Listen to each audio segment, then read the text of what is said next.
है नहीं तो हम रोकने वाले कौन है। इस प्रकार से जब भरत जी के मन में भाव आया,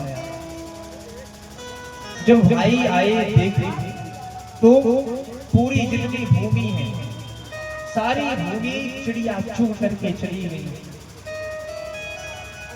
और जब चिड़िया चुग करके पूरी भूमि निकल गई, भैया आए सब परिवार में जब देखे तो इन्हें डांट दिए। और एक डांट सुन करके ये भरत जी महाराज आज घर को छोड़ करके चले गए। एक बार डांटे तो एक बार के डांटने पर भरत जी सब कुछ छोड़ करके चले गए। जब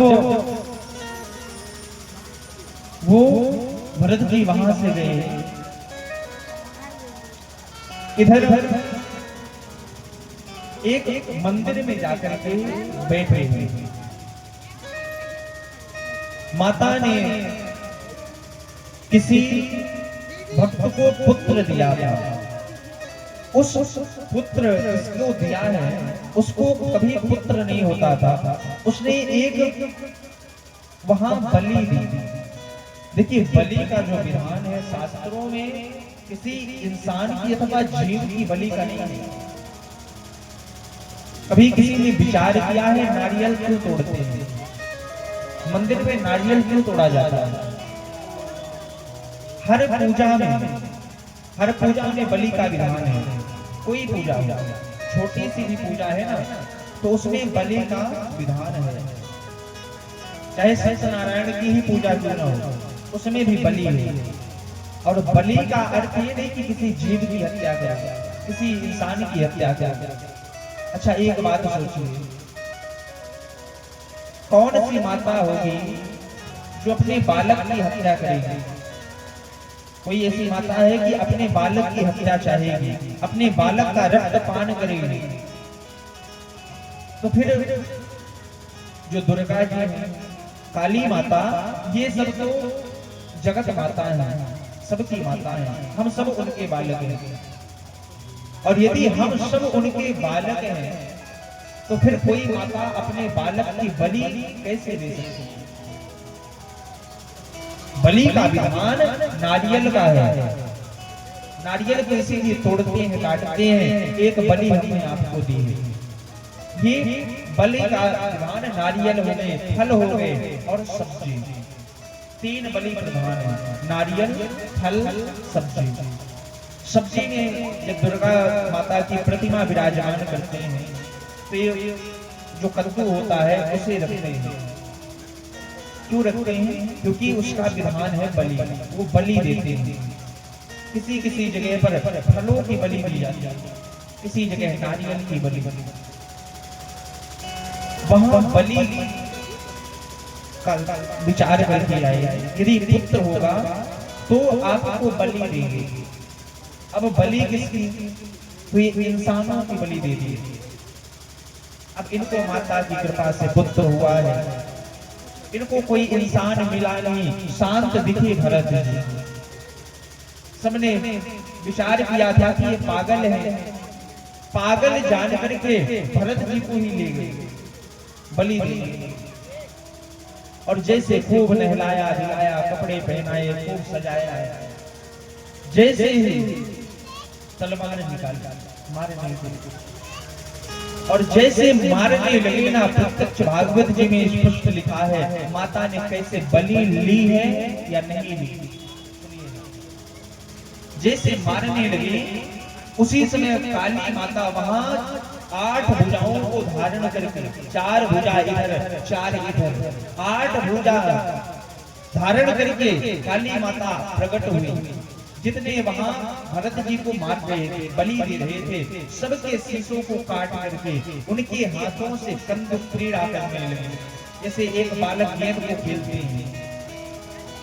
यदि किसी भक्त के साथ किसी माता के भक्त के साथ, प्रभु के भक्त के साथ कोई अन्याय करता है, भगवान कभी उसे क्षमा नहीं करते। उन दुष्टों का माता संहार की, उद्धार की। जब भरत जी महाराज वहां से निकले, मार्ग में राजा रहुगण, एक राजा है, राजा रहुगण सत्संग की इच्छा से पालकी में बैठा है, जा रहा था कपिल भगवान के आश्रम।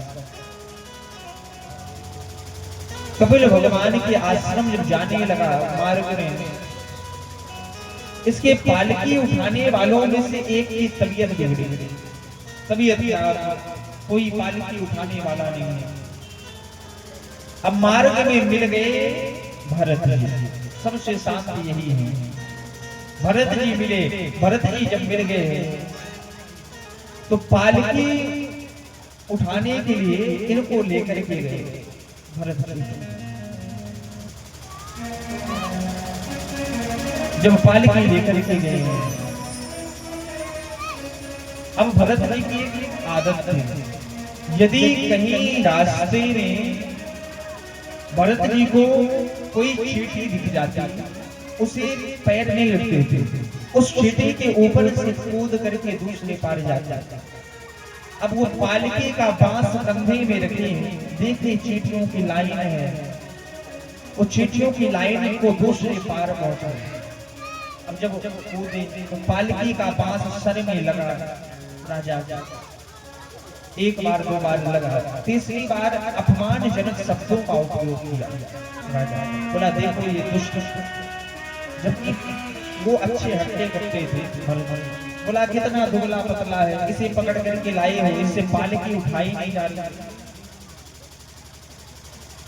राजा रहुगण की पालकी को भरत जी वहीं रख दिए, रख करके गए, बोले रहुगण, ये अभी तुमने इंसान से प्रेम किया, अभी तुमने उनके शरीर से प्रेम किया, इसलिए तुम्हें शरीर में भेदभाव दिखता है।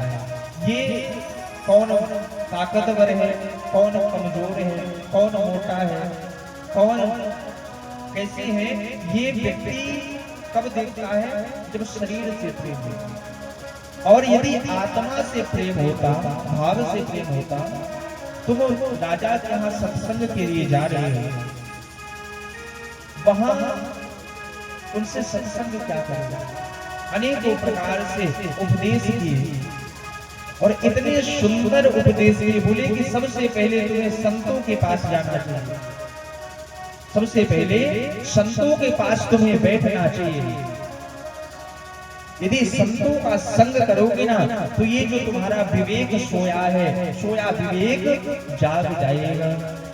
संतन के संग लागी रे, तेरी अच्छी बनेगी, संतन के संग लागी रे, तेरी किस्मत बनेगी, संतन के संग लागी रे, तेरी अच्छी बनेगी।